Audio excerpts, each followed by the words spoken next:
Oops. Hello everyone, Olly here, and welcome to my first review of Olly Ranks. I have been watching and reviewing the season 1 of classic Doctor Who, and I really enjoyed the season, so this video I'll be ranking all the 8 stories from the first season of Doctor Who, from my least favourite to my absolute favourite. So let's get started, shall we? In 8th place is Marco Polo, the first Doctor Who missing episode. Reason is, as I thought this episode story dragged to the point where the story actually became very hard to watch what was reconstructed, and the audio as well.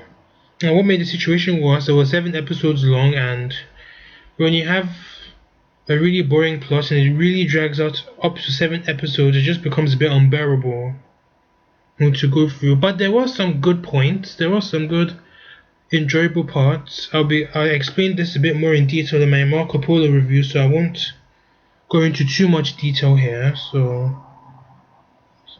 And the dialogue as well was a bit excessive, but there were some good parts, like the set design was nice, the performances by the main cast as well as the supporting cast were quite good. Decent villain, but not good enough in my eyes, so I gave Marco Polo a 5 out of 10. In 7th place is An Unearthly Child, the first ever Doctor Who serial ever broadcast. The story was quite good. Most of the strengths came from episode 1, which was called An Unearthly Child, which was basically about Ian and Barbara discovering the Doctor and his TARDIS and became curious about their student Susan, who was the Doctor's granddaughter. Well, you all know that, but and the next 3 episodes, everything is where the quality dips, and that's what really affected this story. And they completely abandoned the whole mystery of Susan in favor of the whole making fire plot, which was shoddily written. But to be fair, this is the first episode. Doctor Who was pretty much trying to find their feet, so yeah, I'll give it to them. But if it was early in the episode, I'll probably give it a lower mark. But considering for episode 1 was really strong, and this is like the first time Doctor Who aired, so you can't expect everything to be perfect at once. But luckily, the strong performance of the main cast is what saved the story. So An Unearthly Child, I gave a 6 out of 10. In 6th place, the Daleks, the first appearance of the most iconic enemies of Doctor Who. They had a very good introduction, obviously with some early installment weirdness, and most of that consisted of the Daleks pretty much staying in the Dalek city. They don't really go out further until Dalek invasion of Earth. But the story was very dark and very gritty compared to the Unearthly Child. And it had a few scary elements. A very good cliffhanger of episode 1. But what brought this episode down was, once again, it was too long. Ideally, it should have finished at 5 parts. Maybe the Doctor would have found a way to defeat the Daleks earlier on and have Ian recover the Mercury link, or at least had it with him, so he can at least go on to the following story, which was An Edge of Destruction. But the other episodes 6 and 7, in my opinion, was just basically filler. But there were some good parts in those stories, but I think it kinda did drag it down a bit. So I gave this story a 7 out of 10. But I did give it a 6 before, but it's a 7 now. In 5th place is The Edge of Destruction, funny enough, the Wooden Order. A short but brief and enjoyable story with no villain. It showcased the cast's acting ability, as this story was pretty much a character piece. So what's it again? Yeah, so the plot of this story needed to be advanced. So the plot needed to be advanced due to their acting skills and the character development we've been seeing since the Daleks. Although it would have been better if the explanation of what was causing the TARDIS to act so erratically made sense. I mean, maybe some force got into the TARDIS and maybe include the villain, but what was the cause was pretty much a faulty switch, and that was a bit odd. I mean, if there was a faulty switch in my room, you don't see me stabbing my mattress. So I gave The Edge of Destruction 8.5 out of 10. In 4th place is The Reign of Terror. This story is actually was brilliant and is very enjoyable.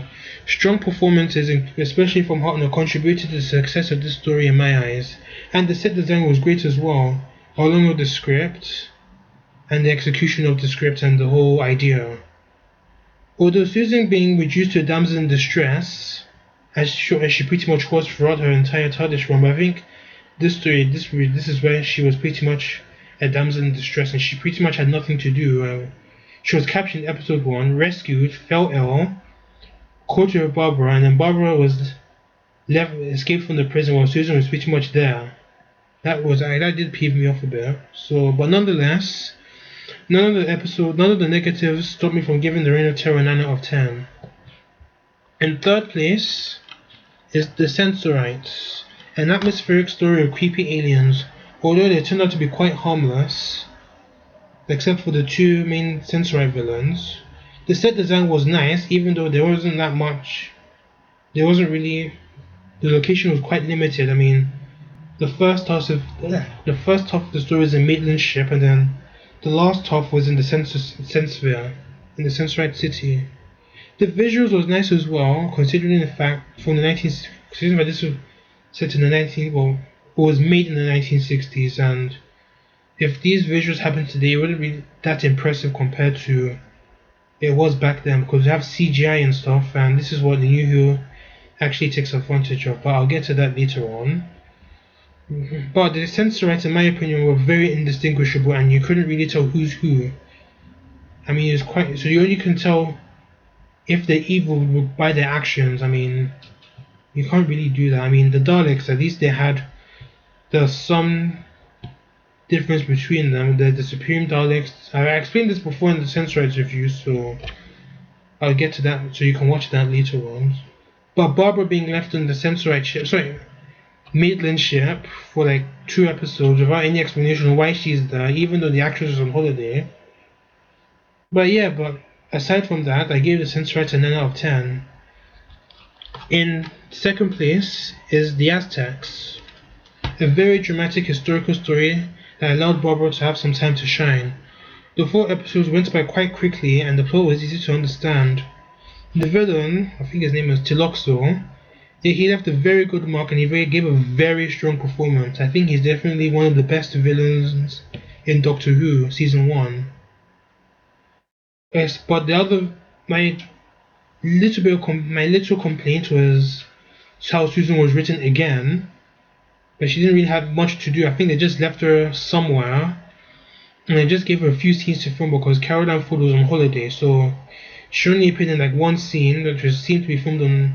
It was filmed on Ealing.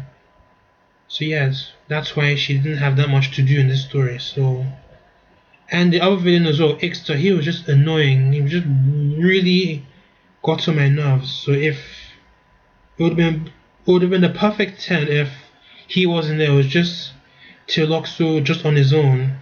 But aside from that, I gave the Aztecs a 9.5. And in first place,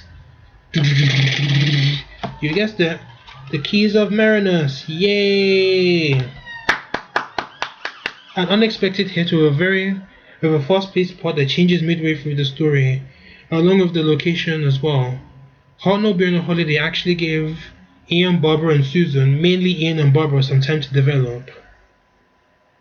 And in the exciting courtroom plot in episode 5, it definitely left an impression on me.